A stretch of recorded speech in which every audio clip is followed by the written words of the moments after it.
identifying stress and anxiety amid Russia-Ukraine war and how to cope. Due to Russia's invasion of Ukraine, people across the world may be struggling with heightened levels of stress.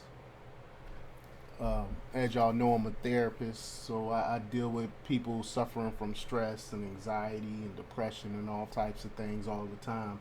So I thought it'd be interesting for me to go over uh, some of the heightened stress that's going on around the world right now because of everything that's going on.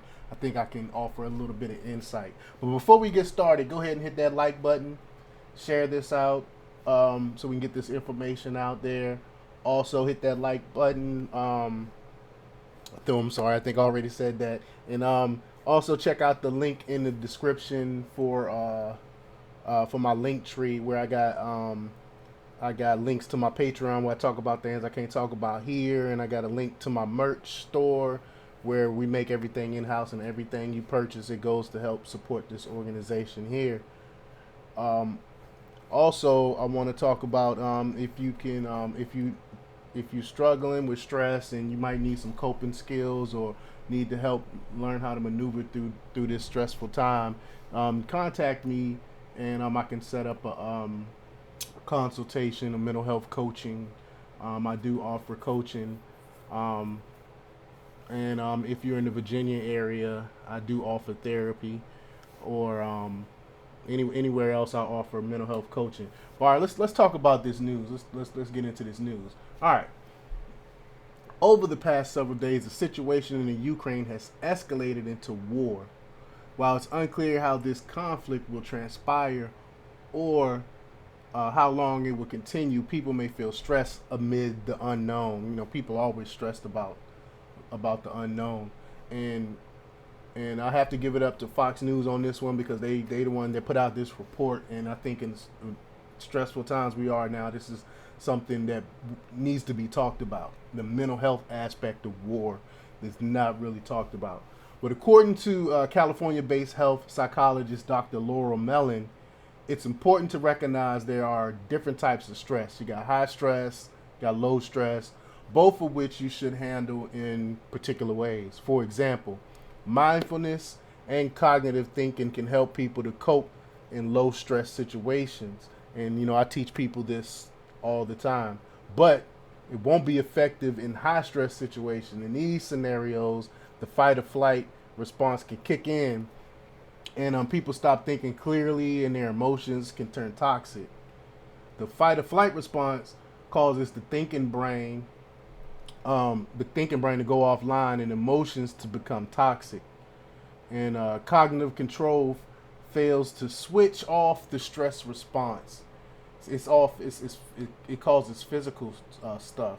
But Mellon recommends learning to express our emotions carefully, and I teach that also, how to better express your emotions, how to articulate how you're feeling, and all that stuff can help you in stressful situations.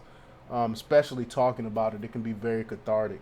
But she says that standing in front of a mirror and having a quick burst of healthy anger can switch gears in your brain and help you get back into thinking clearly. While negative emotions may start flowing, they are often followed by positive ones in the process. She calls it spiraling up. So basically, you're just letting it all out, and then once you let it all out, just letting the positive stuff flow out. She also recommends learning about the situation so the neocortex can tell a story about what's happening. This engages the thinking parts of the brain and help prevent stress overload. Mental health activist and author of The Precipice of Mental Health, Becoming Your Own Safe Space, Achia Red recommends finding time to do some creative or spending time outside. And I recommend that too. Finding great coping skills is a great way of how to maintain your stress. I always have my clients make out a list of their favorite coping skills and just have that list easily accessible, so when you feel the stress coming up, you feeling you start feeling a certain type of way, you go ahead and pull out your coping skills list, and you go to the coping skills that's most appropriate, because you can't use all coping skills in every situation. You know, sometimes you're at work, or sometimes you're watching kids, and you can't just go off for a nature hike and try to relieve your stress. So it's a good thing to have a list of activities and coping skills and things you can do for when you feel that stress arise. But find time to get out in nature, do something creative, and get your mind off the real world. Red explained. This is what we call healthy escapism. Limiting your media intake to only certain times of the day, and not getting your news from social media are also helpful, she says. And I agree. Instead of going to social media, Facebook and Twitter for your news, where it's a bend, I recommend finding reputable news sources, and going to creating like a proto page or a start page or some type of thing like that, and just having news feeds there of reputable sources, and that way you don't have to pay attention to the curated news that's going through Facebook and Twitter that's trying to get you to feel a certain type of emotion. But Hessa Abrams, a lawyer who works with conflict resolution and author of Holding the Calm, also recommended focusing on doing something productive. Getting something accomplished can help keep yourself clear-headed. According to her, stress clouds people judgment, so it's important to stay calm.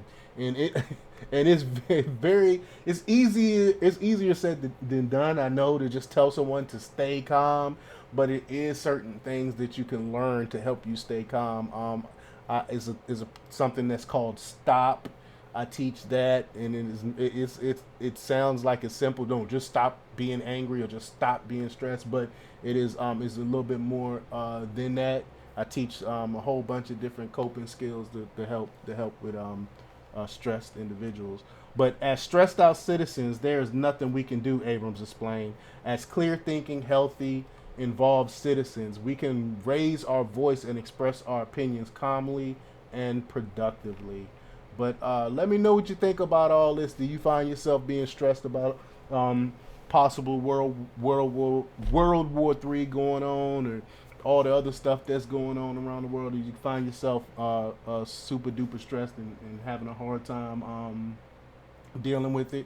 If you are, I suggest you try to find a therapist, in your area, someone that you can trust, or find a mental health coach. Again, I do coaching. If you're in the Virginia area, I do provide therapy. And leave your comments down below. Let me know what's going on with you, how you feel, and how you coping. Like, share, and subscribe, and also check out democrepublics.com for the latest in news. Until next time, peace.